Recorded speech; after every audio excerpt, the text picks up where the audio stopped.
Hi guys, I just wanted to go over our social and emotional learning at home target and strategy with you today. The target goal, or what we're learning about, is based on relationship skills. So I will talk to you guys a little bit more about what that means, especially just by reading the little blurb on top. I always attach it with the video so you can read it as well if you want to. Sometimes it's just easier to listen and to talk a little bit more about it this way. And then I'll go over the strategy for elementary students. And as always, they have strategies for middle school students, high school students, preschool students, and infants and toddlers.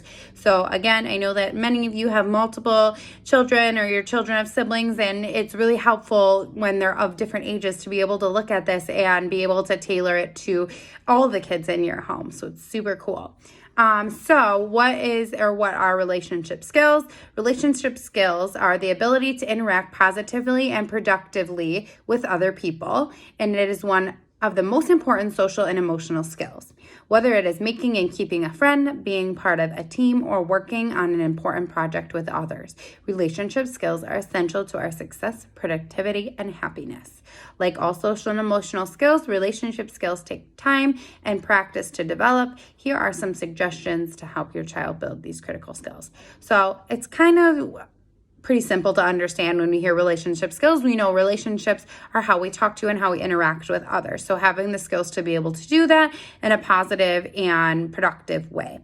As we know, as we get older, we might have a job. Most of the time we have jobs where we have to work with other people, whether it's every single day, whether it's, every now and then we're checking in with somebody or we're working as a team. Whatever it is, we are often working with other people when we grow up. So it is so important that now as children, especially in elementary school, that we start to learn those skills so we can be successful when we do get into the workforce. And even when we're in high school, or if we decide to go to college, there's a lot more group work. So we're learning how to be productive in those settings and just helping us with our day-to-day social life and being able to maintain friendships and navigate, especially when we get into middle school and high school, because friendship becomes a big thing. So being able to navigate that.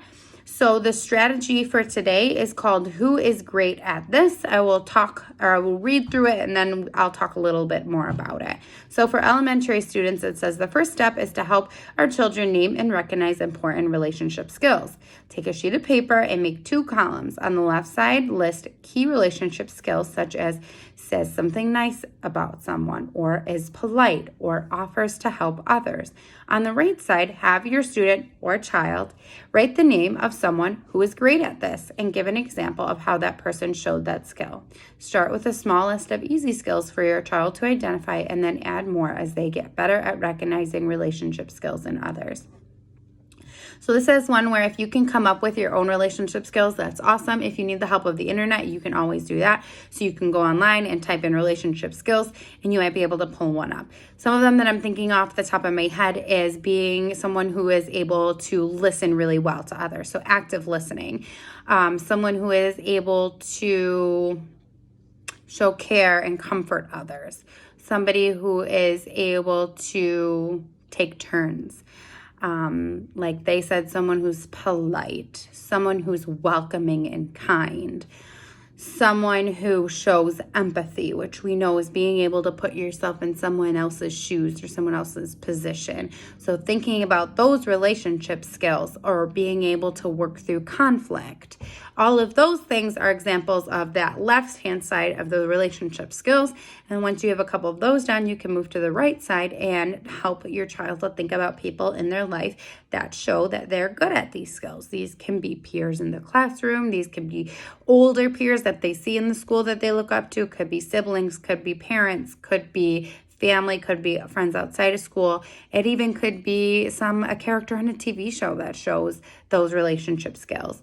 But it helps us to kind of be able to identify and see how those relationship skills can play their part in the real world, and I could help them look to those people if they want to better themselves with those relationship skills. So that is who's great at this. Again, there is an option for middle school students, high school students, preschool students, and infants and toddlers. I definitely think the elementary school students who's great at this strategy works for all of ours. I think from kindergarten all the way up to 6th grade, this one is great. But if you want to, as always, for some of the older students, look into the middle school student strategy, you're more than welcome. It is on the PDF. I hope you guys enjoy this. Again, we're working on relationship skills. Our strategy is who's great at this. I hope you guys enjoy and have a great week. Enjoy the weather, and I will see you guys in a video probably within the next couple days. Bye.